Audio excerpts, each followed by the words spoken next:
Subscribers के लिए खुशखबरी है, 1 जुलाई से एक बड़ा बदलाव लागू होने जा रहा। दरअसल एनपीएस योजना के जो सब्सक्राइबर हैं, खाताधारक हैं, उनको 1 जुलाई से सेम डे सेटलमेंट की सुविधा मिलेगी। पीएफआरडीए की तरफ से एनपीएस उपभोक्ताओं के लिए ये बड़ी खुशखबरी दी गई है, यानी अब एक ही दिन में आपको सेटलमेंट की सुविधा मिलेगी। और ये नया बदलाव 1 जुलाई 2024 से लागू होने जा रहा। पीएफआरडीए यानी कि पेंशन फंड नियामक और विकास प्राधिकरण की तरफ से नेशनल पेंशन सिस्टम राष्ट्रीय पेंशन प्रणाली के ग्राहकों के लिए निपटान प्रक्रिया में ये महत्वपूर्ण बदलाव करने की घोषणा की है। और इस नियम के मुताबिक ग्राहकों को T+0 सेटलमेंट की सुविधा मिलेगी। समझ रहे हो, मतलब एनपीएस में निवेश करने वालों को अब जिस दिन आप पैसा लगाओगे उसी दिन से एनवीए योजना का लाभ मिलना शुरू हो जाएगा। नेट एसेट वैल्यू का लाभ सेम डे से मिलना लग जाएगा ना। अच्छा, ऐसे ही दूसरी जो स्मॉल सेविंग स्कीम्स हैं जैसे सुकन्या समृद्धि योजना, इन पर भी आपको 8.2% ब्याज दरें मिलती रहेगी, क्योंकि फाइनेंशियल ईयर 2025 की जो जुलाई अगस्त सितंबर ये वाली तिमाही है, इसके लिए सभी स्मॉल सेविंग स्कीमों में सरकार ने ब्याज दरों में कोई बदलाव नहीं किया। तो बेसिकली इंटरेस्ट रेट वही होगी जो पहले आपको मिल रही थी। ये पूरी लिस्ट भी आप देख सकते हैं किस किस सरकारी योजना पर अभी आपको कितना ब्याज मिल रहा है। चलिए, एक और नया नियम है पीएफ खाता वालों के लिए। देखिए, अब नहीं मिलेगा कोविड-19 एडवांस का लाभ। मार्च 2020 से सरकार ने इस सुविधा को शुरू किया था, जिसके तहत 3 महीने की सैलरी का 75% आपको एडवांस निकालने की सुविधा मिलती थी, लेकिन सरकार अब इस योजना को बंद कर चुकी है। चलिए, अगला अपडेट है इंश्योरेंस बीमा को लेकर भी देखिए एक बड़ी खुशखबरी आई है। लाइफ इंश्योरेंस पॉलिसी बीच में सरेंडर करने पर अब आपको पहले से ज्यादा पैसा मिलेगा। जी हाँ, प्री मेच्योर पॉलिसी बंद करने पर अब ज्यादा रिटर्न मिलेगा। 1 साल के अंदर अगर आप पॉलिसी में सरेंडर करते हैं तो भी आपको सरेंडर वैल्यू मिल पाएगी। इंश्योरेंस रेगुलेटर इरडा की तरफ से ये नियमों में कुछ प्रमुख बदलाव किए हैं। सिंपल भाषा में बताऊं दोस्तों, तो मान लीजिए आपने कोई बीमा पॉलिसी ली, ठीक है, 2-4 किस्तें भरी उसके बाद आप उस पॉलिसी को कंटिन्यू नहीं रखना चाहते हो, बीच में ही सरेंडर करना चाहते हो, तो पहले क्या होता था,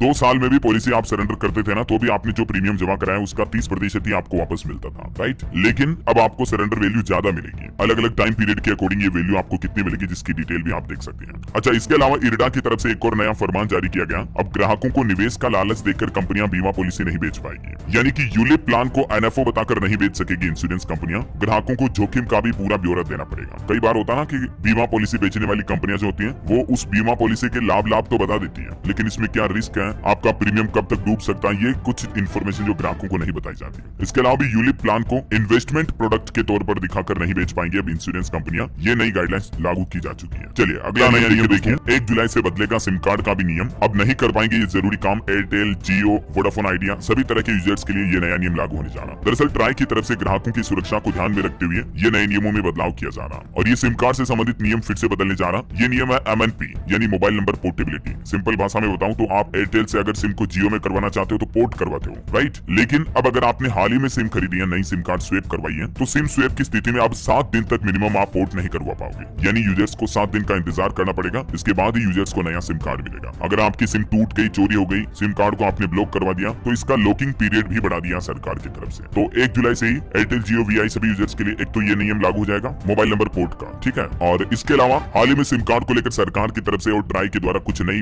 गाइडलाइंस भी जारी की गई थी, जिसके मुताबिक अब आप 9 से ज्यादा सिम कार्ड नहीं खरीद सकते हैं। जी हाँ, अब भारत का कोई भी नागरिक जिंदगी भर 9 से ज्यादा सिम कार्ड खरीद ही नहीं सकता है। अगर आपने 9 से ज्यादा सिम खरीदी तो भी जुर्माना लगेगा, और इसके अलावा गलत तरीके से सिम कार्ड खरीदी तो भी 50 लाख रुपए तक का आपको जुर्माना देना पड़ेगा। फर्जीवाड़े पर रोक लगाने के लिए ही सरकार की तरफ से और ट्राई के द्वारा ये नए नियम लागू किए जा रहे हैं। न्यू टेलीकम्युनिकेशन एक्ट 2023 जो कि देश भर में 26 जून से लागू हो चुका है। अच्छा, अब अगर आप घर बैठे ये चेक करना चाहते हैं कि आपके नाम पर कितने सिम कार्ड अभी एक्टिव हैं, तो इसके लिए आप सरकार के संचार साथी पोर्टल तुरंत आपको न्याय मिल पाएगा। 1 जुलाई से देश भर में लागू होंगे ये 3 नए आपराधिक कानून, और इन कानूनों के तहत देखिए अब आप देश में किसी भी थाने में एफआईआर दर्ज करवा पाएंगे। मतलब समझ रहे हो, अब ये जरूरी नहीं कि आप जिस राज्य में रह रहे हो, जिस जिले में रह रहे हो, वहीं से आपकी एफआईआर दर्ज होगी। ये लिमिटेशन, ये बाउंडिंग हटने जा रही है 1 जुलाई से नए कानून लागू होने के साथ ही, क्योंकि अब इसमें ऑनलाइन भी आपको काफी सुविधाएं मिलेगी। 1 जुलाई से मोबाइल और ईमेल के जरिए भी आप एफआईआर रिपोर्ट दर्ज करवा पाएंगे, और 3 दिन में उस एफआईआर पर साइन करना भी जरूरी होगा। देश के किसी भी थाने में एफआईआर दर्ज करवाई जा सकेगी। ये वाकई में दोस्तों बहुत ही स्ट्रॉन्ग कानून हमारे देश में लागू होने जा रहे हैं, जो अंग्रेजी जमाने से लड़कियों के शोषण पर सीधी मौत की सजा होगी। महिलाओं को भी और ज्यादा सशक्त करेंगे ये भारतीय न्याय संहिता के नए कानून। अच्छा, इनमें आपको एक और नई सुविधा मिलेगी, व्हाट्सएप मैसेज के जरिए भी आप एफआईआर दर्ज करवा पाएंगे। अलग अलग इलाकों में व्हाट्सएप सुविधा भी शुरू की जाएगी। इसके अलावा 1 जुलाई से ये जो 3 नए क्रिमिनल कानून लागू होंगे, इसके तहत मॉब लिंचिंग, देशद्रोह समेत कई तरह की धाराओं में प्रमुख बदलाव भी होंगे। आईपीसी और सीआरपीसी की धाराएं बिल्कुल खत्म हो जाएगी, इनकी जगह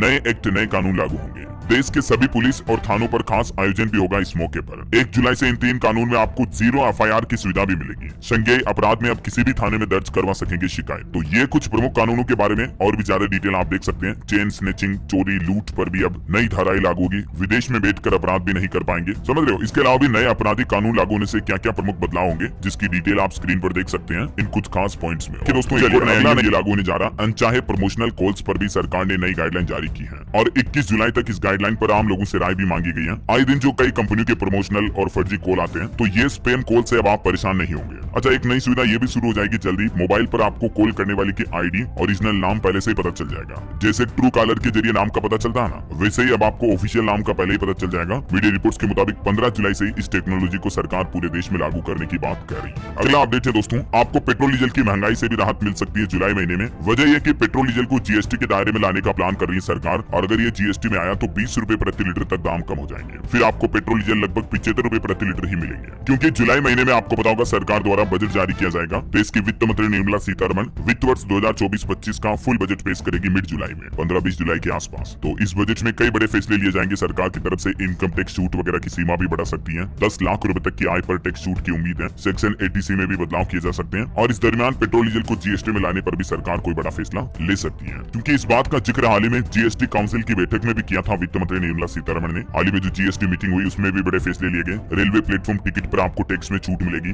फर्जी बिलों पर रोक लगाने के लिए देश भर में बायोमेट्रिक ऑथेंटिकेशन सिस्टम लागू किया जाएगा। सभी तरह के दूध के डिब्बों पर 12% जीएसटी लगेगी। ये जीएसटी फोन पे कंपनी की तरफ से सिक्योर्ड लोन देने की सर्विस शुरू की गई है। फोन पे ऐप में अब आप gold loan, home loan, mutual fund पर लोन लेने का ऑप्शन भी मिल पाएगा आपको। ये कुछ स्टेप्स आप देख सकते हैं। 4 स्टेप के जरिए आप सिंपली फोन पे के जरिए लोन इश्यू करवा सकते हैं। और खबर है दोस्तों, आधार कार्ड को फ्री में अपडेट करने की डेडलाइन आखिरी तारीख भी बढ़ चुकी है। अब 14 सितंबर तक आपको कोई फीस नहीं देनी पड़ेगी। वहीं देखिए, कीमतों को काबू में रखने के लिए गेहूं पर भी सरकार ने स्टॉक लिमिट लगा दी है। होलसेलर्स के लिए ये स्टॉक लिमिट 3000 टन तय की है। 31 मार्च 2025 तक ये आदेश लागू रहेगा। जमाखोरी रोकने और गेहूं की कीमतों को कम करने के लिए आटे वगैरह की महंगाई पर लगाम लगाने के लिए सरकार की तरफ से ये फैसला लिया गया। इसके अलावा किसानों से जुड़ा हाल ही में एक फैसला ये भी लिया था। सरकार ने 14 खरीफ फसलों का न्यूनतम समर्थन मूल्य यानी कि एमएसपी भी बढ़ा दी है। धान की एमएसपी को 117 रुपए बढ़ाकर 2300 रुपए कर दिया। तुअर दाल में भी 550 रुपए का इजाफा यानी कि बढ़ोतरी की गई है। और भी अलग अलग फसलों की एमएसपी अभी क्या तय की गई है, जिसकी रेट लिस्ट आप देख सकते हैं। इसके अलावा एक और अच्छी खबर यह है दोस्तों की मोदी कैबिनेट के गठन के बाद अब राज्यों को पैसा मिलना भी शुरू हो जाएगा। तो आपको देश भर के अलग अलग राज्यों में डेवलपमेंट देखने को मिलेगा। सबसे ज्यादा उत्तर प्रदेश को 25,000 करोड़ का टैक्स डिवोल्यूशन देगी केंद्र सरकार, और बिहार के हिस्से में भी 14,000 करोड़ आए हैं। और ये जून में ही जारी हो चुका, तो जुलाई महीने में इस महीने आपको राज्यों में इस टैक्स फंड का डेवलपमेंट देखने को मिल जाएगा। चलिए अगला नया नियम देखिए। असम राज्य में सरकारी कर्मचारियों को अब मुफ्त बिजली नहीं मिलेगी। असम के मुख्यमंत्री हेमंत बिश्व शर्मा बोले कि वीआईपी संस्कृति को हम खत्म कर रहे हैं। 1 जुलाई 2024 से ही असम राज्य में सरकारी कर्मचारियों को भी अपना बिल खुद भरना पड़ेगा। इतने दिन बिजली बिल सरकार भरती थी इनका, लेकिन ये नया नियम लागू होने जा रहा है जुलाई से ही। चलिए अगला नया नियम देखिए। सेरोगेसी के जरिए मां बनने वाली महिला कर्मचारी भी अब मेटरनिटी लीव ले पाएगी। केंद्र सरकार की तरफ से नियमों में बदलाव किया है।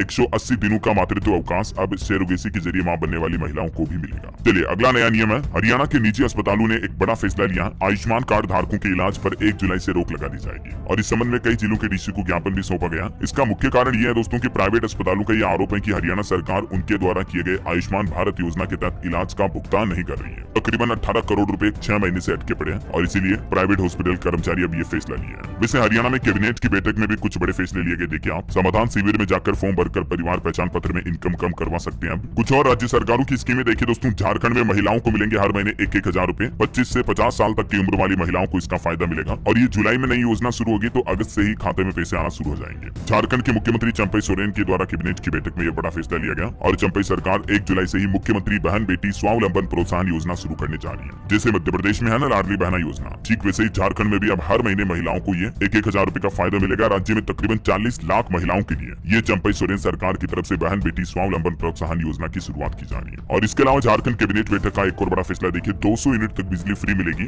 चंपई सोरेन की बैठक में टोटल 38 प्रस्तावों को मंजूरी दी गई। ठीक है, देखिए 200 यूनिट तक बिजली फ्री और इसके अलावा राज्य सरकार के कर्मचारियों का महंगाई भत्ता भी बढ़ गया है। और भी कौन कौन से प्रस्तावों को मंजूरी मिली, जिसकी पूरी लिस्ट भी आप देख सकते हैं। ये महत्वपूर्ण फैसलों की। चलिए उत्तर प्रदेश में देखिए 15 जुलाई से टेबलेट में दर्ज होगी बेसिक शिक्षकों की उपस्थिति। सुबह दोपहर 2 बार हाजिरी लगानी पड़ेगी। और इसके अलावा देखिए उत्तर प्रदेश में 1 जुलाई से आधार कार्ड के जैसे ही बनेंगे किसान कार्ड और इसी कार्ड के जरिए अब किसानों को पीएम किसान सम्मान निधि योजना का लाभ भी मिल पाएगा। यूपी में 1 जुलाई से ये नया नियम लागू होने जा रहा। इसी के माध्यम से किसानों की सम्मान निधि योजना उनके खातों में पैसे आएंगे। ठीक है, और इसके अलावा देखिए आप 1 जुलाई से पूरे उत्तर प्रदेश में संचारी रोग नियंत्रण अभियान की शुरुआत भी होगी, जो कि 31 जुलाई तक चलेगा। मोहल्ला निगरानी समितियों के माध्यम से जागरूकता फैलाई जाएगी लोगों में। 1 जुलाई से डायरिया रोको अभियान की भी शुरुआत होने जा रही। यूपी में बीमारी के प्रति लोगों को जागरूक किया जाएगा। ये अभियान 1 जुलाई से शुरू होगा, जो कि 31 अगस्त तक चलाया जाएगा। और ये डायरिया की रोकथाम के लिए यूपी सरकार अभियान चलाने जा रही है। आशा कार्यकर्ता घर घर जाएगी, लोगों को ORS का घोल बनाने का तरीका भी सिखाएगी। वहीं यूपी सरकार की तरफ से मीडिया के लिए भी सरकारी कर्मचारियों के लिए नई गाइडलाइन जारी की है। अब सरकारी कर्मचारी बिना विभाग की परमिशन के कोई भी बयान नहीं दे पाएंगे मीडिया में। Radio, TV channel, print media, अखबार वगैरह में कहीं पर भी उनकी बयानबाजी नहीं आएगी। चलिए अगला नया नियम देखिए। बिहार में 1 जुलाई से बदल जाएगी स्कूलों की टाइमिंग। अब 4:30 बजे होगी शिक्षकों की छुट्टी। नई टाइमिंग की जानकारी भी आप देख सकते हैं। हिमाचल प्रदेश में भी 2 महीने तक 15 जुलाई से प्रदेश भर में साहसिक गतिविधियों पर रोक रहेगी। एडवेंचर एक्टिविटीज नहीं कर पाएंगे क्योंकि अब मौसम बिगड़ने वाला है। तो हिमाचल प्रदेश में इस तरह की टूरिज्म एक्टिविटी पर प्रतिबंध रहेगा, जैसे पैराग्लाइडिंग, रिवर राफ्टिंग वगैरह वगैरह। तो 15 जुलाई से 15 सितंबर तक इन खेल गतिविधियों पर प्रतिबंध लागू कर दिया है। चलिए अगला अपडेट है। उत्तर प्रदेश के अयोध्या राम मंदिर में पुजारी एंड्रॉइड फोन का प्रयोग नहीं कर पाएंगे। 1 जुलाई से ये भी नए नियम लागू होने जा रहे हैं। जरूरत पड़ी तो कीपैड फोन का इस्तेमाल कर पाएंगे।